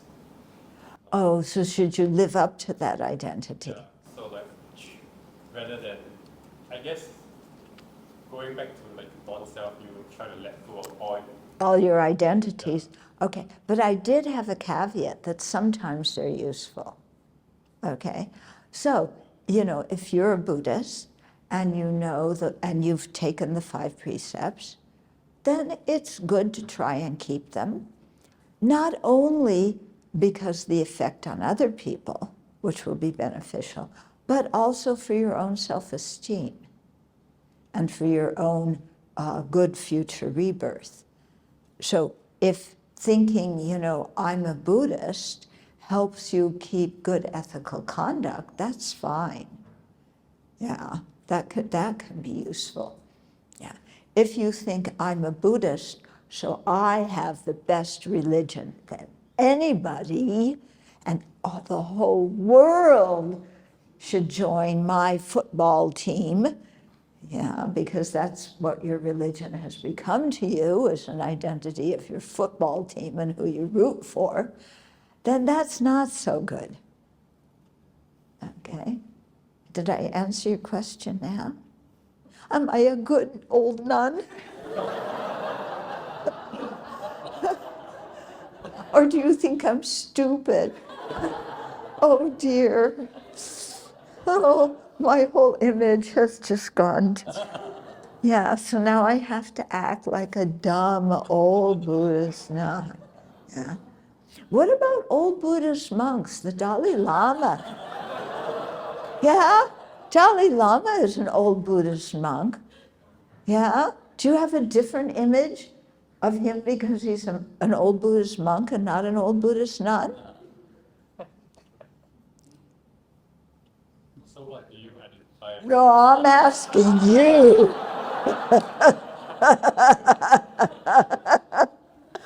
Yeah. It's interesting. Old Buddhist monks, they're very good. They're wise. They go in the front of the room. They lead the services. They give out awards. They give blessings. Old Buddhist nuns are in the kitchen. Yeah. They cook. They clean. They tell you to wear a COVID mask.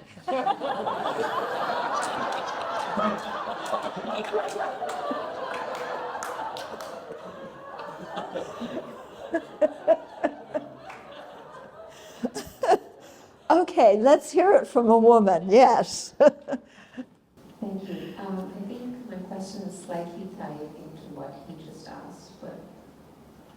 listening to what you said, what's wrong with cooking and cleaning if I see that that's not all who I am, or if my, what's the So That's again, my we're point. asking questions, men versus women.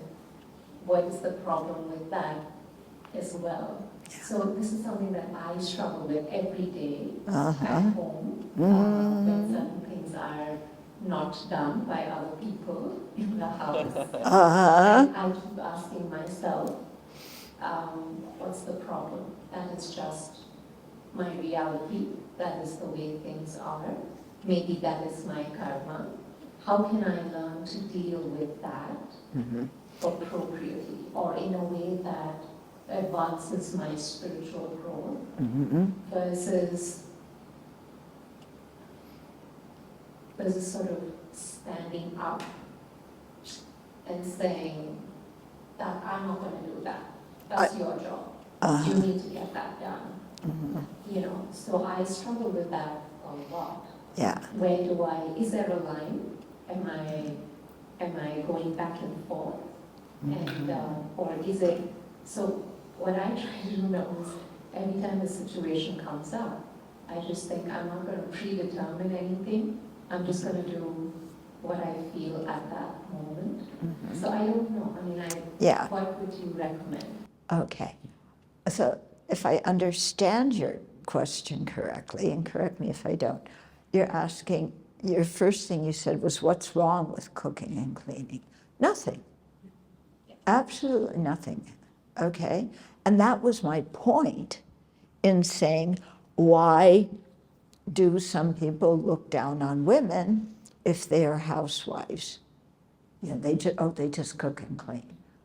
It's hard to do that. It's hard work, planning meals, cooking nutritious food, looking at how to purchase good food for the family and so on. There's nothing wrong with that, okay? So I think women should be happy about that and not feel like, oh, I'm inferior and people think I'm inferior, even though this is embedded in society. Have you ever noticed that men are chefs and women are cooks? Ever noticed that? Yeah, there's some gender discrimination there just by the term you use. But that doesn't mean that you have to take on the status that somebody else is giving you. And it doesn't mean you need to take on the identity that they're putting on you. Okay? He can say, I'm an old Buddhist nun all he wants. Look out. No, I don't feel ashamed of it. Yeah, I'm 73. What am I going to say? No. Yeah. Okay, you're right. Chronologically, I'm old. So what? So what? Yeah, so you might need to help me up the stairs sometimes, or carry me because I collapse. Yeah, but I can think and I can do things, so I don't really care if you think I'm an old Buddhist nun. Yeah, and so the same with, taking care of a family. And like I said, those are the people who primarily raise the kids, and that's the most important job, I think, as an adult, if you have kids, is to be responsible and care about them properly and give them good values. Yeah, give them a good self-image. So, I don't think that, there's some people who handle discrimination by going out, protesting and everything, and that's produced some good results, at least in my country, not in every country, but, I think people who are differently abled, they've protested, and so now there are laws so that when you build buildings, you have to make them handicap accessible. That's good. You know, they said, okay, we're like that. So what? We're human beings. We have dignity. We matter. Society changed, and they made new laws about that. You know, other discrimination, it's more deeply implanted in society. It's going to take a long time to change. But that doesn't mean that as individuals we have to adopt that identity. Yeah. Okay, it's that, yeah. You make your own identity. You have your own dignity. No, I understand that. I guess my question is more around my actions and my thoughts when responding to what might be seen as inequality or discrimination or whatever. Those are, again, labels. Mm-hmm. And just could be empty words. Yeah. So how do I personally find a balance Okay. between taking on too much or doing more than I think is my fair share? Fair, yeah. Versus saying that doesn't matter, this needs to get done, Mm-hmm. and let me just get on with it and do it in Do a it. way that I'm not holding on to any resentment or anything. Yeah. I'm just doing it. Yeah. So that's Yeah, that, you know, first of all, if you decide to do it, but you feel somebody else is looking down on you, if you think, oh, they think I'm inferior, you know, and I resent that, then what you want to do is deal with your resentment. Yeah, because your resentment is harming you. And, you know, in that way, you could think, well, how would a bodhisattva deal? Bodhisattvas don't look at class. They just do what needs to be done, okay? If somebody is articulating some kind of bias or prejudice, let's say against racial or ethical groups or ethnic groups or against women, saying, you know, women are stupid or whatever, then I think you know, we don't want to say anything in an angry way, because anger is not a virtue. And if you stand up for those things with anger, they dismiss you. I mean, in Buddhism, there's lots of patriarchy. And I know, you know, I can't stand up to, you know, some of my teachers, are like that. Not most of them, but some, there's a little bit in there. The institution is like that. But I came to the Dharma because I want liberation from samsara. I didn't come to the Dharma so that people would say, oh, you're just equal and you can do this and that and the other thing, okay? But on the other hand, I didn't just say, okay, I'll act out the role that the institution's given me. Yeah, because that's not me. That's not me, and that's not going to work for me. And, you know, so I know if I go to anybody in the hierarchy and say, you guys are misogynistic, I mean, then they're just going to even put you down anymore because you're angry, you're arrogant, and those are defilements. And they're right, okay? But that doesn't mean I have to succumb to that. I can find ways, you know, in terms of the Westerners, the men and the women get the same education. Yeah. I couldn't get the same education as a Tibetan monk.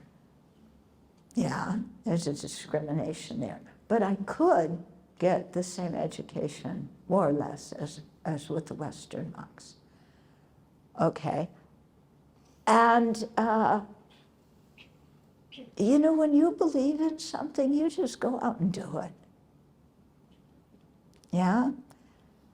I remember one time I was talking with some people,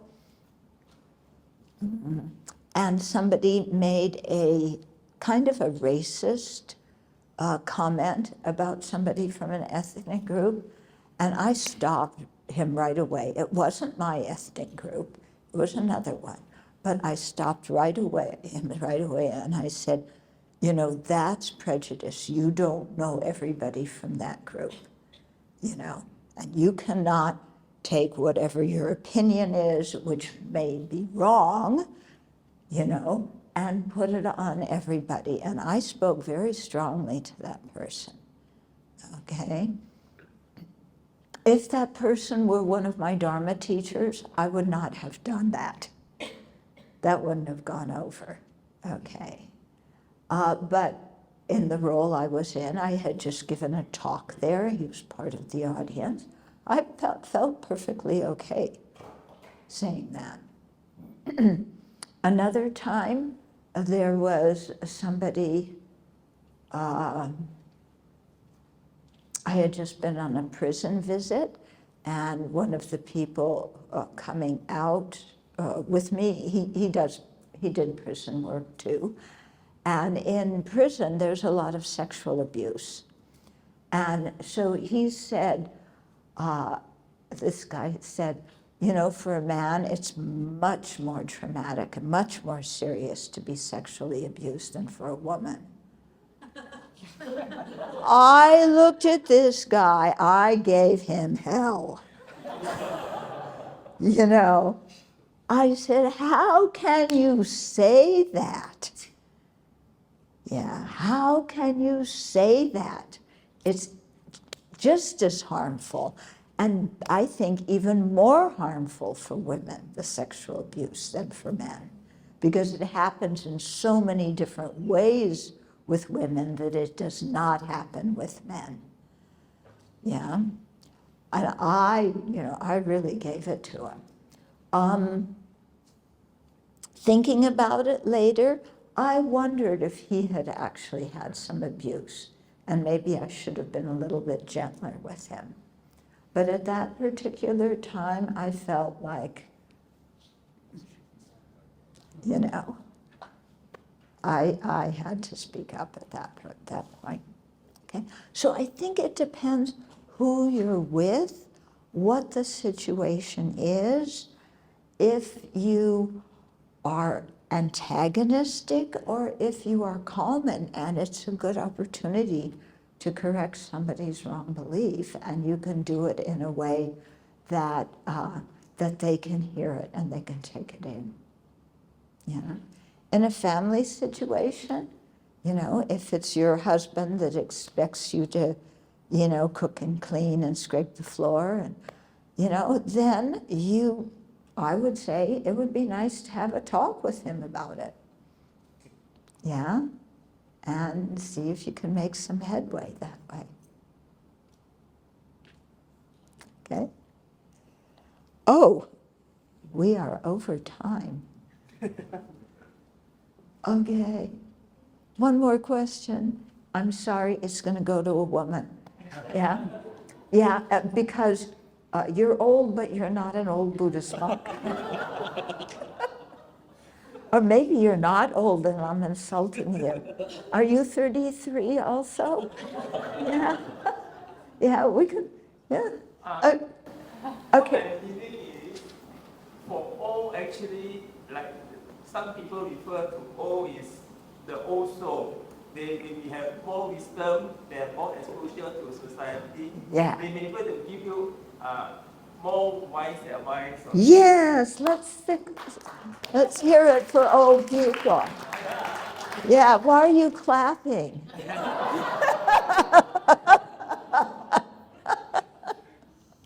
Okay, there was somebody over here. Yes. Uh-huh. So I wonder, right, how does one let go of identities or beliefs that seem to be reinforced to be true, like from their past experiences? How does one actually let go of those that seem to be deep-rooted and proven true in a sense? Yeah. Yeah. So certain identities, that they're really reinforced by society. And the people who are given those identities take them on. Sometimes they're good identities, sometimes they're horrible identities. What we have to see is that we are not that identity, even if other people think we are. Yeah, that is just their thought. Yeah, what is somebody else's thought?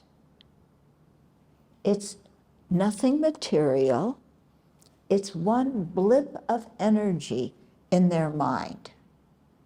Does that mean that what they think is true? No. If everybody in society thinks it's true, does that make it true? No. Yeah, we have to assess everything ourselves and determine what is true and what is not true. Yeah, just because a lot of people believe it doesn't mean it's true. It doesn't mean it's an identity that we should believe we have, be it a good one or a bad one. Did you hear the story of the emperor who has no clothes? Yeah, do you know that story? Yeah, everybody in the empire, yeah, the emperor, you know, they deceived the emperor so that he thought he was wearing these new, glorious, spectacular clothes, when actually he was stark naked. But everybody was so polite that when the emperor rode through the city, you know, in his grandiose chariot, everybody bowed in respect and said, what beautiful clothes the emperor is wearing. Because they all were thinking just what everybody else thought and didn't want to think anything different, didn't want to say anything different, until one little kid said, Mommy, how come the emperor isn't wearing any clothes? Yeah, one little kid told the truth. Everybody else went along with the lie. We have to think for ourselves and not let pressure or other people's prestige or the excitement fool us. Yeah. In my country, this is a big issue right now because Trump lost the 2020 election. It was a fair election, he lost it. A lot of people in the country are still saying, no, it was a rigged election and he should be the president. And they believe that, and whatever he says, and this man, if you listen to him, says some pretty crazy things, they believe. It's amazing to look at. How does that happen to a group of people? Yeah. So we have to, you know, and what's especially interesting to me is that the policies he wants to carry out, the people who suffer the most for them are often those people who vote for him. Yeah. Why? Why don't they see that you know, I mean, I'll tell you a little bit. When he was president, he lowered the taxes on the rich people. The taxes for the poor people and middle class stayed the same. He wanted to cut out programs that help people who are poor. And yet, still, some of those people and the working class people voted for him, even though they were the ones who were disadvantaged by many of his policies. I don't understand, but what I do know is that everybody has to think for themselves and not just go along with what everybody else is thinking and saying, okay? That doesn't But when we think for ourselves, we need to really listen to people who know what they're talking about and get correct information. Yeah? We shouldn't just believe what every person says, because nowadays, I think with social media, yeah, and this is true in Singapore, people say all sorts of things on social media. Yeah, are you going to believe all of them? Some of them are horrible. Okay? So I'm not talking politics here. I'm talking about ethics. And I think good ethics are really important in a country so that you have a citizenry where people are honest and people tell the truth and people can trust each other. Okay, so we have to stop now. I'm sorry. Okay, come back tomorrow. Yeah, come back tomorrow. It's going to be the best day you've ever had in your life. Woo! Yeah. Okay, because tomorrow we're going to do Tara practice. Yeah, and Tara is a female manifestation of the wisdom and compassion of all the Buddhas. So she appears in the form of a woman, but inside, she is not a woman. She is an omniscient Buddha who is neither male or female,